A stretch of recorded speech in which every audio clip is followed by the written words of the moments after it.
Women have it easy. Just say you're going through menopause, and you can take a break from work and chores. I couldn't hide my intense anger at my husband Elliot's words right in front of me. The changes that started appearing in my body after I turned 50. It was 2 years ago when I was diagnosed with menopause. For these 2 years, I've been suffering from various symptoms, like dizziness, palpitations, and hot flashes. Even though I'm receiving treatment at the hospital, it's only easing the symptoms, not curing them.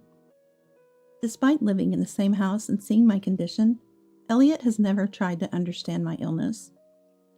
Dizziness? Easily tired. Back pain? Everyone gets that when they get older. And you, calling it menopause or whatever, taking off work, and just sleeping all day at home.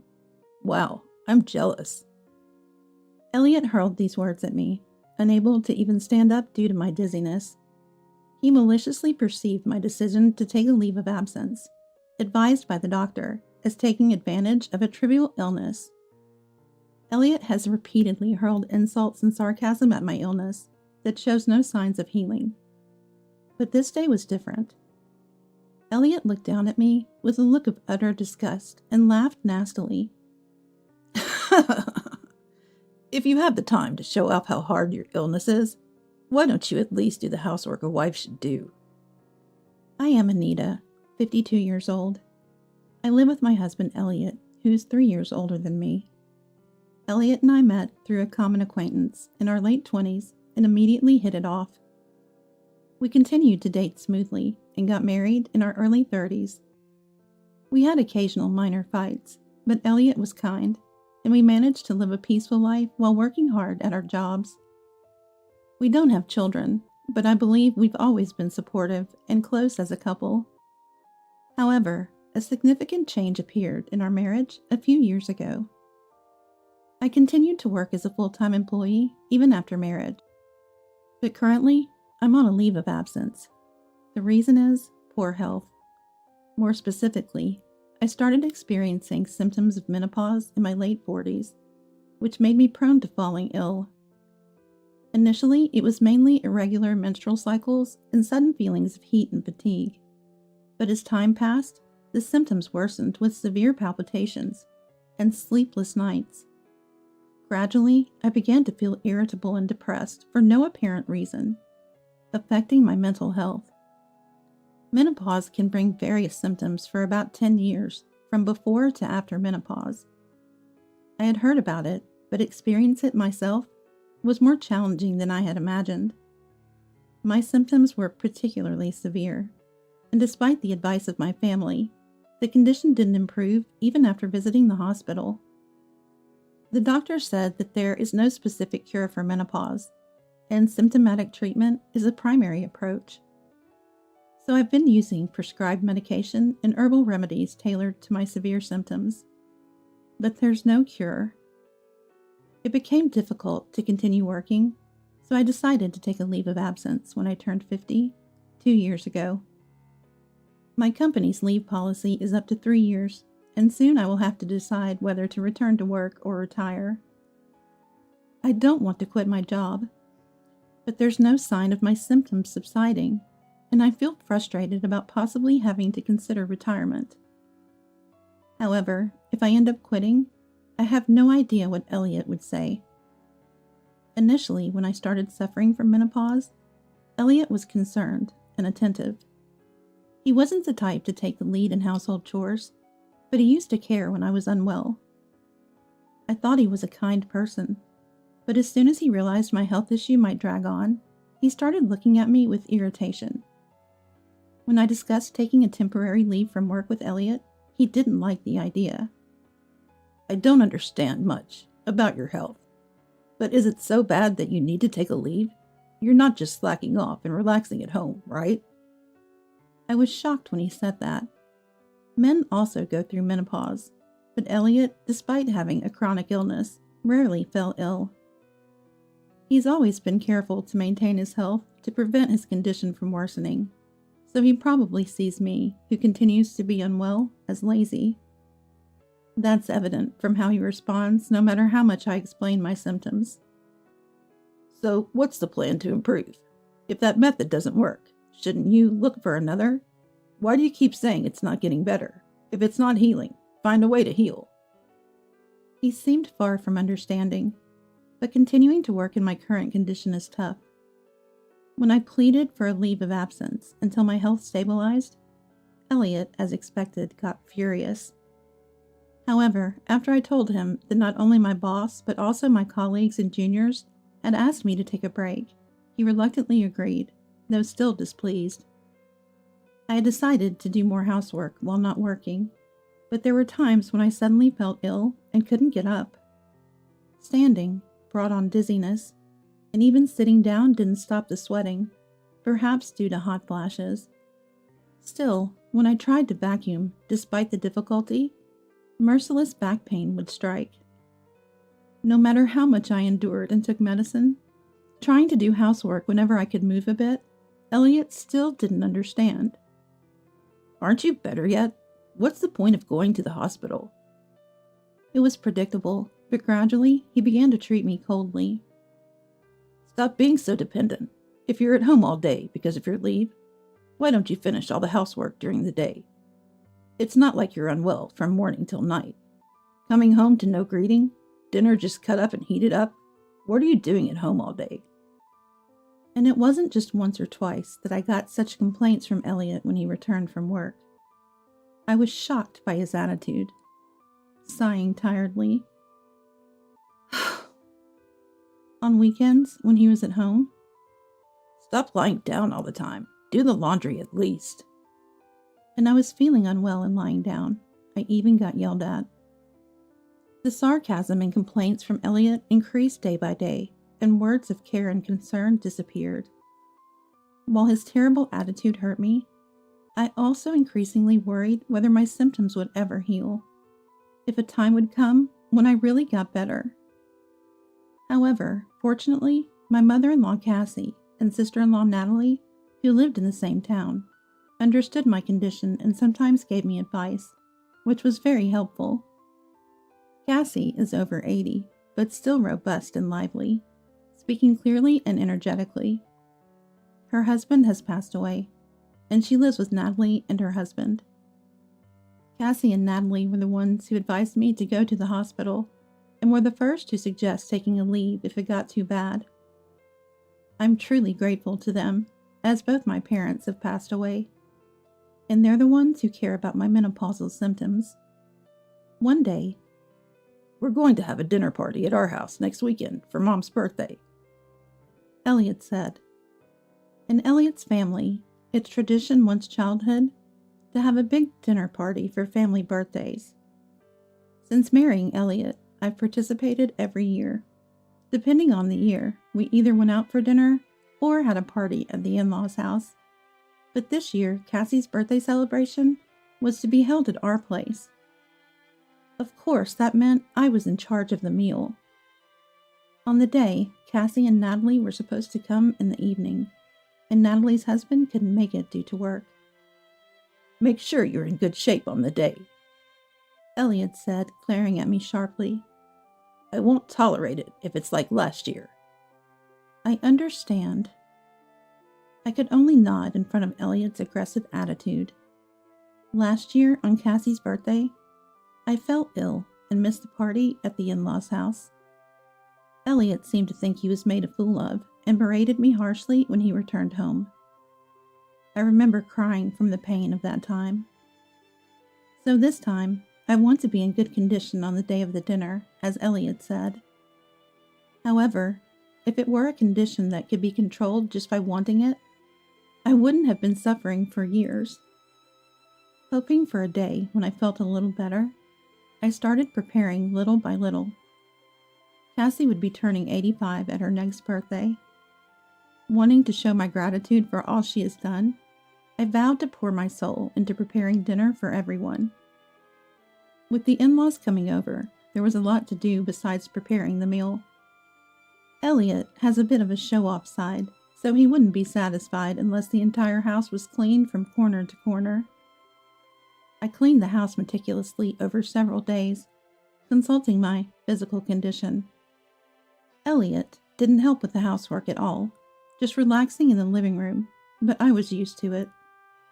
It seems that younger people nowadays do housework, but in Elliot's generation, housework is a wife's job.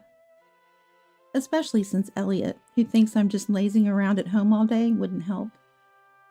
Then, after finishing the shopping for the dinner party the day before, I went to bed early. I closed my eyes, praying it was just a mild symptom. However, on the day of the dinner party, I had the worst timing as I suffered from a terrible headache and dizziness right from the morning. When I tried to get out of bed, my vision blurred, and I had to close my eyes involuntarily. Then, I heard a violent ringing in my ears and felt as if my head was being beaten with severe pain. It was especially bad, even for my recent condition. Still, I managed to get out of bed clumsily, only to be greeted by Elliot's loud sigh from above. When he realized I couldn't possibly prepare breakfast, he grabbed his wallet and phone and headed for the door. And then, I'm going to grab some food. And since I feel sick around you, I'll go to Mom's place early. Make sure you have dinner ready when we get back. He said coldly and left the house. Sure, today was the day Elliot planned to pick up Cassie and Natalie, but dropping by this afternoon must be an inconvenience for them too. His harsh words hurt me, but I couldn't stay down forever. I just drank some jelly drink, took my medicine, and laid down in the living room until my condition settled. But my health hardly improved by the afternoon. The medication eased the headache, but standing up caused dizziness and made me stagger. I needed to start preparing dinner, but my body wouldn't cooperate. I stood in the kitchen for short periods, taking breaks, but time was relentlessly approaching. Feeling at my limit, I tried calling Elliot, but there was no answer. So I sent him a text, but he didn't reply. Eventually, it was 5 p.m., and I was still halfway done when Elliot returned home with Cassie and the others. Elliot, entering the living room, looked at me sitting in the kitchen with a puzzled expression. No welcome for Mom and the others? Is dinner ready? Nothing is set up, he said, and I was at a loss for words. The bread was baked, and I had torn some leafy vegetables and added tomatoes, making a salad. But that was about all I had prepared. The thought of being scolded again made my heart race and breathing difficult, but I decided to apologize and tell the truth. Elliot, I'm sorry. This is all I could do. I'm sorry, but could you please order something nice for the main course? I'm really sorry, I said. And Elliot's face turned red as he changed his attitude dramatically. Are you kidding me with this sickness act now? We were looking forward to this dinner. Mom was so excited. And here you are, making me look bad again, just like last year. Elliot shouted angrily at me. It's not that. I'm not trying to. Isn't it obvious? You can't even manage your own health at your age. It's pathetic. You make everyone else suffer because of your own problems. Elliot continued to berate me without listening. Then why didn't you answer the phone? I sent you a text to eat out. I even sent another text 3 minutes ago for delivery. Why do you insist on eating at home when you don't do anything? My frustration exploded, and I shouted back loudly. Each word I spoke felt like my head was being hit with a metal bat.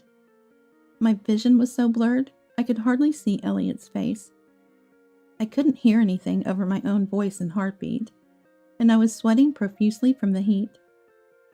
The symptoms I had been managing with medication all came back stronger, and I regretted not keeping quiet, but I couldn't help but tell Elliot. When my vision finally cleared a bit and I caught Elliot's gaze, he was staring at me in stunned silence with his mouth open. Then, as our eyes met, his face turned bright red and he pointed at me angrily. What's with that attitude? Pretending to be sick and not doing housework? And getting angry when pointed out? You're the worst. I'm sick of supporting a wife who's a failure at housekeeping. If you can't handle housework, we're getting a divorce. He yelled loud enough to be heard outside. All my desperate pleading had no effect on Elliot. After all these years, he brought up divorce without hesitation, and I felt so miserable I was on the verge of tears. Divorce seemed inevitable. I was about to reply in agreement when I heard light footsteps, but Elliot, in his rage, probably didn't notice. Menopause. What's that about? Getting tired easily? Having shoulder pains? Aren't these things normal for our age? Dizziness and headaches can't be that bad, even with medication. You just want to lie in bed all day, don't you? Elliot spat these words at me before someone tapped him on the shoulder from behind. It was Natalie, my sister-in-law. With an anger I'd never seen before, Natalie raised her right hand the moment Elliot turned around and struck his cheek with a forceful slap. Elliot, hit by a right straight punch that was hard to believe came from a 60-year-old woman, fell to the floor, looking up at Natalie with a face that couldn't comprehend what had just happened. Sis, what the heck are you doing? Elliot, rubbing his cheek in confusion, was met with Natalie's sharp gaze. Then she said, And what about you? What's with the attitude? Have you been treating Anita like this for years? Deciding the severity of someone's illness without being a doctor? Verbally abusing your wife? You should be ashamed. Natalie shouted, furious. Elliot, who tries to show a good face in front of the family, doesn't treat me harshly. Even when he was despising me with disdainful eyes as I suffered from dizziness, he became considerate of my health the moment Natalie visited, even making coffee himself. I had consulted Cassie and Natalie about my illness, but never about Elliot's behavior. They are caring people, but if I spoke ill of Elliot, their blood relative, they might harbor ill will towards me. They haven't seen how Elliot treats me harshly, so they might not believe me. Even if they did believe and sympathize, I couldn't speak out thinking of how Elliot might attack me afterwards. But seeing Natalie's actions now, I might have been wrong. What's going on? Today is Mom's birthday party, and I wanted to make it enjoyable. But it's this guy who ruined the dinner party by not preparing anything. Elliot, standing up, pointed at me and continued to blame. Then Cassie, who came to the living room with Natalie, glared at Elliot. Are you saying Anita ruined the dinner party? That's just your opinion, right? From what I heard, Anita was trying her best to prepare despite her pain. She contacted you because it didn't seem like she could make it in time, asking to change the venue or order delivery. I don't appreciate being celebrated by someone who's unwell. I'm not even slightly happy being celebrated by a son who just complains after dumping everything on his sick wife. Cassie said this to Elliot firmly. Then Natalie. Did you come to our house leaving Anita alone while she was feeling ill? Asked. Well, there's nothing I could do. There are many things you could do, like helping with chores or being considerate about her health. I remember telling you this when Anita started feeling unwell. You just found it bothersome, didn't you? Stung by Natalie's words, Elliot was at a loss for words. After I started feeling unwell, Natalie had told Elliot to be more considerate of me, but as his usual behavior showed, he didn't heed her words. Why are Sis and Mom siding with her? Menopause isn't even a real illness. Getting tired easily, palpitations that happens to everyone as they age. Women just want to be lazy, so they can name it a disorder and pretend to be sick. Elliot continued, trying to justify himself. Natalie sighed and began to explain. Elliot, you might not know, but I too suffered from severe menopause symptoms. It's only recently settled down, but it was so bad I quit my job 10 years ago. Are you really saying a disease that made me quit my job isn't a real illness? Hearing Natalie's words, Elliot stood frozen in shock. When I first started showing symptoms of menopause, I talked to Natalie and learned that she had suffered from menopausal disorders around the same age as me, and eventually had to resign from her job after a temporary leave. She didn't want to quit, but as there was no sign of recovery, She decided to put her health first after consulting with her family. I knew Natalie had quit her job around 50, but I didn't know the reason until she told me herself. Come to think of it, I hadn't met Natalie around that time. We basically communicated via text, as she couldn't meet due to her poor health. It was really tough back then. I thought it would never get better, but Stanley told me to quit my job and take a rest. Stanley is Natalie's husband. He's 5 years younger than Natalie, and his job has irregular hours and night shifts, so he couldn't make it to the dinner. Though we don't meet often, I remember him as a kind man who always cares about my health. Natalie, with such a gentle husband, pleaded desperately with Elliot. Anita is not your servant. Shouldn't you, as a husband, have more compassion? Sorry, sis. I knew you were unwell before, but I didn't know it was for that reason. Elliot replied, sounding like an excuse, but Natalie's expression remained stern. Right now, it's not about me. Shouldn't you be apologizing to Anita, not me? Natalie said firmly, and Elliot reluctantly turned to face me. Elliot loves Natalie, so he usually can't go against what she says. Eventually, he gave up and apologized to me. I'm sorry. Sis scolded me, and it opened my eyes.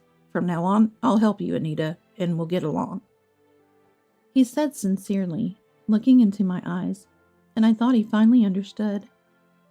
I was about to forgive Elliot when... Hold on a minute. A voice interjected. It was Cassie. Looking tired from standing, she came to the sofa supported by Natalie and sat next to me. She looked me in the eye and said, Anita, you can't believe Elliot's words. You should divorce him quickly. What? What do you mean? I asked in surprise, and Cassie shared a past experience. Actually, I suffered from similar symptoms around your age. There wasn't a name like menopausal disorder back then, but from what you've told me, I think I probably had it too. I've told you this before, haven't I? I nodded slightly to Cassie's words. When Cassie was around my age, the term menopausal disorder was not widely recognized. There were no medications, and it was hard to get understanding from others. Cassie chuckled sadly and pointed at Elliot. Elliot used to hurl terrible abuses at me when I was suffering. It was around the time before he married you, I think. He was living at his parents' house and would say things like, "Make dinner faster. How long will you lie in bed, mother? Stop pretending to be sick." Such heartless words. Cassie's face looked pained, as if remembering those times. Elliot, is that true? I asked Elliot, wanting to believe him, but he awkwardly turned away. His silence and lack of denial meant that everything Cassie said was true. Cassie looked down sorrowfully and continued, My late husband got so angry at Elliot's behavior back then that he hit him. And when Dad scolded him severely, Elliot said the exact same thing he's saying now. He woke up. Indeed, after that, Elliot stopped saying anything to me, because he quickly married you and left home. But Anita, you've been mistreated by him, haven't you? In other words, Elliot hasn't changed at all since then. He still doesn't try to understand others' illnesses, even after decades. Calmly stating this, Natalie insisted that Elliot's words were just excuses for the moment. What? Wait a minute. I mean, I won't do it again, believe me. Elliot tried to interject, but Natalie grabbed his arm to stop him. I saw it all back then.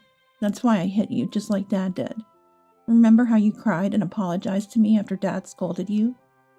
You said you wouldn't do it again, that you had woken up and realized your mistake. But now you're doing the same thing to Anita that you did to me before. It's too convenient to say believe me after doing the same thing twice. It's unbelievable. With Natalie's admonishment, Elliot bit his lip in frustration. As Elliot fell silent, Cassie grabbed my shoulders and said, That's why you need to divorce Elliot and escape quickly, otherwise you'll continue to suffer. Now's your chance with me and Natalie here. Alone with you, he'll never admit his faults. He might even get angry for embarrassing him in front of his parents. Her eyes were filled with determination. It was sad to hear such words from a mother. The thought of divorce at this age was daunting, but after hearing Cassie's story, I felt I couldn't continue with Elliot. Despite the harsh treatment I had endured, believing that once my symptoms subsided, we could live happily as before, but I realized it would probably only get worse. Anger surged within me as I thought about Elliot's past verbal abuse towards Cassie. I stood up, enduring my ongoing dizziness, and looked straight at Elliot to express my intention to divorce. Elliot shaking off Natalie's hand. "What the hell? Are you all treating me as the bad guy?" exclaimed. Everyone in the room looked at Elliot with cold eyes. Being scorned even by his relatives, Elliot turned red with rage. Then he said, "Fine, I get it. If you say so, I'll divorce you." In his anger, he agreed to the divorce. The dinner party was canceled. Cassie and the others went home, and Elliot stayed at a hotel. Our divorce proceeded without any disputes over property division, and was finalized smoothly. Soon after, I separated from Elliot and focused on recovering my health alone. Half a year later, having had no contact since, I received a call from Elliot. I had moved out, rented an apartment, and lived alone, regularly visiting the hospital. I was feeling less stressed and healthier, but Elliot's call gave me a bad feeling. As expected, Elliot's call was utterly selfish. He had a chronic illness that worsened after our divorce and living alone. However, he had always boasted about perfectly managing his health himself. He had even berated me, claiming I was a lazy person who didn't really want to get better because my symptoms weren't improving. "Why is that happening? You can manage your own health perfectly, right?" I replied, but I knew the reason. Elliot's idea of self-management was shallow, just choosing balanced meals from what I prepared. He never cooked from scratch because I had planned the menus considering his health. Moreover, Elliot, who never did any housework, had a terrible lifestyle in the past 6 months, relying on delivery or ready meals, not vacuuming, leading to a decline in living conditions. Such an unhealthy diet and unsanitary environment would indeed ruin anyone's health. "I can't live like this anymore, so I want you to take care of me. It's been half a year. Your illness must be cured by now, right?" Elliot said without any remorse. Apparently, he first turned to Natalie and Cassie, but Natalie was already busy caring for Cassie and couldn't help. Elliot, desperate, contacted me. Though I wanted to refuse, he was my former husband of many years. I wanted to ignore him, knowing everything. "Then at least look at these albums I found in the storage. If you don't need them, I'll throw them away." But Elliot said. Believing they were old photos, I hesitated. Though I've had enough of him now, back then, my relationship with Elliot was good, and there were pictures with Cassie's family too. Deciding to go and select my own photos, I visited our former home for the first time in half a year. The house we'd lived in until 6 months ago seemed dirtier than before, perhaps due to lack of cleaning. Leftover takeout containers cluttered the table, making me grimace involuntarily. "You know, without you here, I don't have time to clean. It's hard to move when I feel bad." Elliot made excuses without any provocation. While he claimed to feel unwell, he seemed quite energetic at a glance. Moreover, despite wanting care, what Elliot really seemed to need was someone to clean, do laundry, and prepare meals. It just seemed like he wanted a housekeeper. After a moment of thought, "You don't look injured and seem quite healthy. Why don't you stop being lazy and take care of yourself?" I said. Elliot narrowed his eyes sullenly and retorted, "You know my illness affects my internal organs and nerves, right? Don't judge by appearances.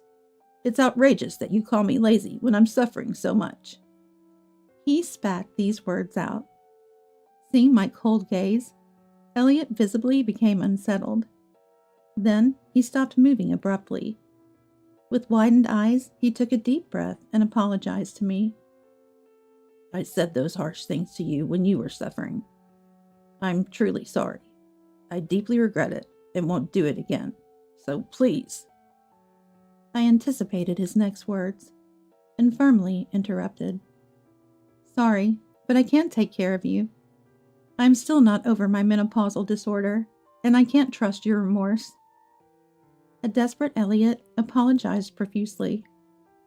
Please, I could end up in the hospital any time because my condition might worsen.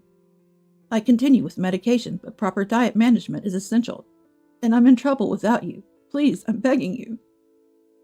His apology seemed heartfelt. However, I knew from Cassie that this could just be a performance. She said that's what he does when he wants to make you seem heartless for not forgiving him after a deep apology. Remembering Cassie's words, I gently declined. I was overwhelmed with my own issues and not in a state to care for someone else.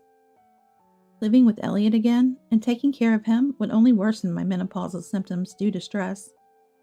I had just started to stabilize and didn't want to return to square one.